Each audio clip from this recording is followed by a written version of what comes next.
Hello, magandang umaga. Actually, kanina yan eh. Kaso ngayon lang ako nagkaroon ng time na gawin. Kasi mahirap pag-isip din eh kung ano sasabihin kapag nag-video-video ka. First time ko lang kasi. O ha? Diyan po yung dating Y-Zone. Trabaho po ako dati dyan sa Y-Zone. Ngayon ay Ecomax na. Sa Ortigas po yan, mga kahigala. Diba? Ang gandang pumunta ang luwag ng kalsada. That was ayan yung mga panahon na 2010.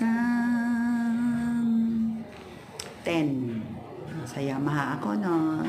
Ano tawag ng mga building. Naalala ko ano, pa naglalakad ako eh. Sabi ko, Diyos ko, hindi kaya makatumba itong mga building. Exaggerated mag-isip.